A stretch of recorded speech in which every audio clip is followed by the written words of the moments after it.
A estratégia do dia. O podcast original da Bloomberg Linha.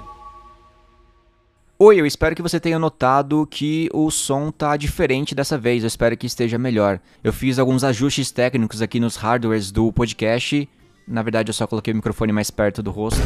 E eu espero que esteja melhor, qualquer coisa vocês me falem nos comentários se tá melhor ou se tava melhor antes, tá bom? E outra coisa, talvez vocês escutem algum barulho, porque em uma mão eu tô segurando o microfone e na outra eu tô com um inalador. Sim, eu tô gravando aqui e me sentindo o vilão do Mad Max. Inclusive foi um sufoco achar pilha pra usar esse treco aqui. Eu tive que recorrer ao único lugar do mundo que tem pilha em casa, que é o controle da TV. E coitado das pilhas, daqui a pouco elas vão mandar um... Estou cansado, jefe. E por que eu tô falando de inalador logo de cara? Eu tô falando disso porque o ministro da Fazenda, Fernando Haddad, disse que o governo está preocupado que o ressurgimento das condições climáticas extremas estimule a inflação no momento em que a seca histórica prejudica a produção agrícola do país. Vamos entender juntos como que o clima mais seco desde 1981 pode impactar nos preços. E pausa para inalação. Voltei. Também vamos falar do bilionário que fez história ao realizar a primeira caminhada espacial paga em uma missão da SpaceX e ainda sobre os Estados Unidos, que anunciaram sanções a aliados de Maduro por causa da eleição contestada. E antes de falar das notícias, eu queria compartilhar uma coisa com vocês. Hoje eu conversei com o meu chefe, que é do México, e ele perguntou: Alan, como está apresentar o podcast? ¿Está te gustando? Como se sientes? Eu já falei que meu espanhol é terrível, sou uma vergonha pro Chile. E eu não tinha pensado nisso antes, eu percebi que eu realmente estou gostando muito de falar com vocês, eu sinto que a gente tá conversando. Tentar passar essas notícias de uma forma mais simples pra vocês tem sido muito gratificante e eu adoro os comentários, adoro ver a participação de vocês. Então, eu tô adorando ser o primo Alan e muito obrigado pela oportunidade. É isso aí, vamos pras notícias. O bilionário Jared Isaacman e a engenheira Sarah Gillis da SpaceX fizeram história nesta quinta-feira ao realizarem a primeira caminhada espacial comercial do mundo. A SpaceX é a empresa de sistemas aeroespaciais fundada em 2002 por Elon Musk. Esse elemento chamado Elon Musk. Com o objetivo de reduzir os custos de transporte espacial para permitir a colonização de Marte. Sim, o Elon Musk quer construir uma cidade em Marte. A empresa tem inclusive dificultado a NASA a achar talentos. Tanto a SpaceX quanto a Blue Origin, que é do bilionário Jeff Bezos, estão oferecendo salários generosos para contratar engenheiros jovens, e isso tem atrasado o lado de empresas tradicionais como a Boeing e a NASA. Para vocês terem uma ideia, a SpaceX oferece salários entre $95 mil e $115 mil, isso por ano, claro. E a NASA oferece salários iniciais de $54 mil para engenheiros com bacharelado, $66 mil para mestrado e $73 mil para doutorado no Kennedy Space Center na Flórida. Digamos que é uma diferença bem grande. Mas de volta aqui aos astronautas bilionários.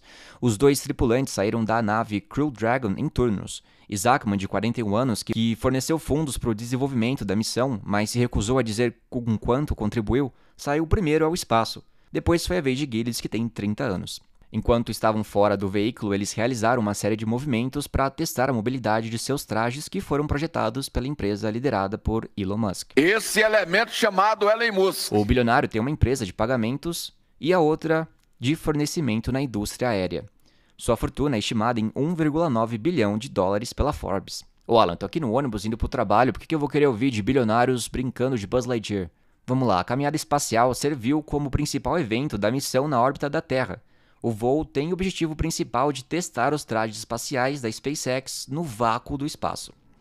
E isso é tudo esforço de Elon Musk, que já disse que planeja mandar 1.000 naves espaciais para construir e povoar uma cidade em Marte. Até então, a caminhada espacial era uma tarefa exclusivamente governamental, realizada por astronautas de agências de países, mas Isaacman e Gillis foram exceções. Devido à distância que a tripulação está percorrendo, eles foram expostos a um ambiente de radiação muito maior do que a maioria dos astronautas experimenta ao viajar para a Estação Espacial Internacional em órbita baixa da Terra. Isso permitirá que a SpaceX colete pesquisas essenciais sobre como o ambiente espacial afeta o corpo humano. Gente, eu sei como a Ana se sentia quando ela gravava o podcast e percebia depois que não estava gravando, porque eu gravei todo o podcast depois dessa parte e não gravou. e tô prestes a fazer de novo. Eu e o meu inalador aqui. Não, vamos lá, ânimo. Os Estados Unidos anunciaram sanções a 16 autoridades ligadas ao presidente venezuelano Nicolás Maduro sob alegações de que eles obstruíram eleições, abre aspas, livres e justas, fecha aspas, lá no país. Entre os nomes estão o presidente do Tribunal Supremo de Justiça do país e uma diretora do Conselho Eleitoral. Além disso, o Departamento de Estado dos Estados Unidos tomará medidas para impor restrições de visto a autoridades que apoiam Maduro. Você quer ver o Mickey, né? E você apoia o Maduro? Negado. Abre aspas. O Departamento do Tesouro está mirando funcionários-chave envolvidos na proclamação fraudulenta e ilegítima de vitória de Maduro e na sua repressão brutal à liberdade de expressão após a eleição, enquanto a esmagadora maioria dos venezuelanos pede mudança, fecha aspas, disse o secretário adjunto do Tesouro dos Estados Unidos, Wally Adeyemo. E acharam Wally. Ele ainda diz, o governo Biden-Harris continuará a usar nossas ferramentas para responsabilizar Maduro e seus comparsas e apoiar as aspirações democráticas do povo venezuelano. As medidas têm como alvo os principais líderes que, segundo os Estados Unidos, colaboram com Maduro para minar a votação de 28 de julho. Os Estados Unidos esperam que a última rodada de sanções possa pressionar Maduro e seus aliados a mudar de rumo antes de 5 de janeiro, que é quando o mandato presidencial da Venezuela deve começar, de acordo com altos funcionários do governo Biden, que falaram com repórteres sob condição de anonimato. As últimas sanções vêm um mês e meio depois que a autoridade eleitoral declarou que Maduro foi reeleito para um terceiro mandato consecutivo, apesar dos dados publicados pela oposição, que indicavam que ele perdeu por uma ampla margem. Protestos contra a proclamação de vitória de Maduro se espalharam por Caracas e outras cidades nos dias após a votação, com mais de 2.400 venezuelanos presos, incluindo mais de 100 que eram menores de idade. Isso foi a repressão mais feroz de seu governo de agora 11 anos. Com as últimas sanções, o Tesouro dos Estados Unidos já colocou em sua lista mais de 140 autoridades venezuelanas atuais ou antigas e impôs cerca de 2.000 restrições de visto. O Departamento de Justiça dos Estados Unidos também apreendeu um dos aviões de Maduro, o jato Dassault Falcon 900 EX, após concluir que ele foi comprado e operado em violação às sanções dos Estados Unidos. O jato, que foi levado à Flórida, havia sido apreendido no início do ano pela polícia na República Dominicana quando pousou em Santo Domingo. E deixa eu confirmar se eu tô gravando, tô sim. E o meu inalador não para de desligar, eu acho que a bateria já foi de arrasta para cima, eu não sei como que eu vou usar a TV agora. O Instituto Nacional de Meteorologia emitiu um alerta de umidade perigosamente baixa na maioria dos estados brasileiros durante os próximos dias. Mais de 500 municípios declararam estado de emergência devido a incêndios, de acordo com a Confederação Nacional dos Municípios. Isso, meu jovem, não vai afetar só o nosso sistema respiratório, não. Isso também vai complicar as perspectivas do Banco Central, que está sob pressão para começar a aumentar as taxas em 18 de setembro em resposta aos aumentos de preços ao consumidor acima da meta, que é de 3% ao ano. O persistente período de seca pode provocar aumentos nos preços dos alimentos e da energia, disse Haddad a repórteres em Brasília na quarta-feira. Ao mesmo tempo, a elevação dos custos não é facilmente controlada com o aumento da Selic, afirmou o ministro. O aumento das expectativas de inflação já vinha pressionando o Banco Central antes mesmo do agravamento da seca, e analistas esperam que o Copom eleve a taxa de juros em reunião na semana que vem. Haddad disse: o Banco Central tem a estrutura técnica para tomar a melhor decisão. Vamos aguardar a decisão de política monetária da semana que vem. O Brasil está em alerta, uma vez que a pior seca dos últimos 40 anos agrava os incêndios florestais pelo país e coloca em risco as colheitas e o fornecimento de energia.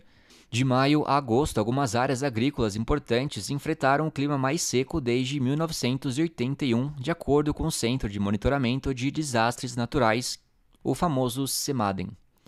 A falta de chuvas representa riscos para o abastecimento em um mundo que se tornou dependente do Brasil para todo tipo de produto agrícola, desde o açúcar até o café e soja.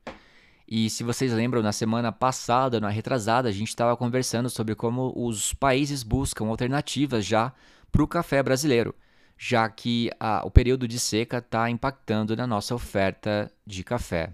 O governo do presidente Lula tem constantemente criticado os altos custos de empréstimos como um impedimento para um crescimento mais rápido. Apesar disso, o governo brasileiro elevará a sua projeção de crescimento econômico para 2024, disse Haddad, acrescentando que o PIB deve crescer acima de 3% este ano.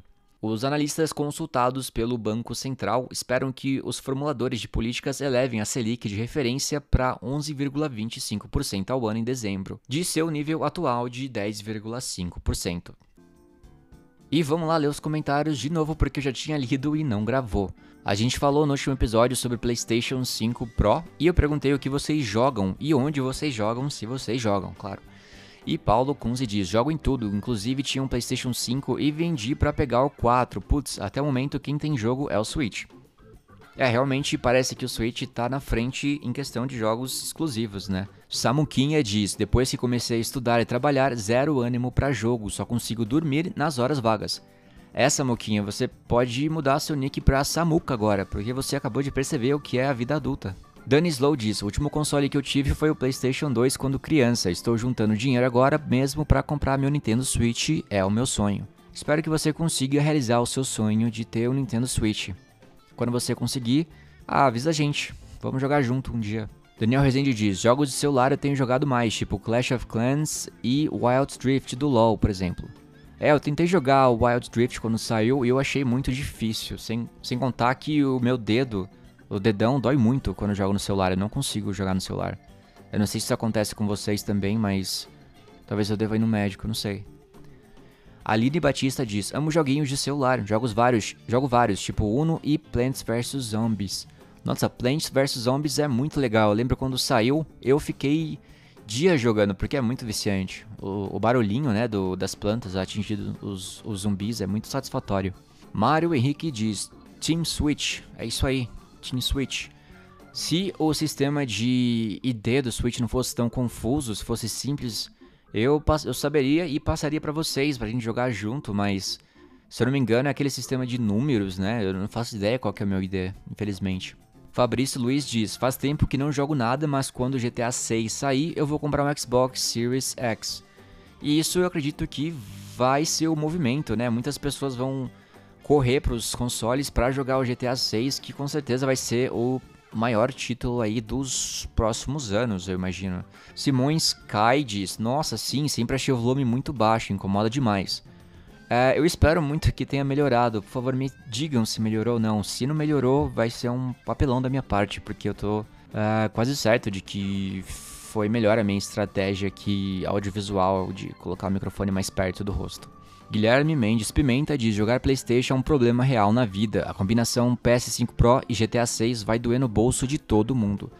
Com certeza vai ser uma loucura quando sair o GTA 6. Roberto Kerley diz, Alan, sou uma criança de 30 anos que joga League of Legends pelo PC. Nunca me adaptei muito a consoles. Roberto, eu te entendo. Eu, como um ex-Menzek Jungle, já joguei muito LoL pelo PC e também nunca fui muito adepto de consoles. Eu também me sentia uma criança de 30 anos, mesmo não tendo 30 anos. E eu vou voltar aqui pro meu inalador, ou nebulizador, eu não sei como vocês falam. Então, se cuidem, bebam muita água, por favor, e usem inalador se você tiver acesso a um, tá bom? Até a próxima e obrigado pela audiência.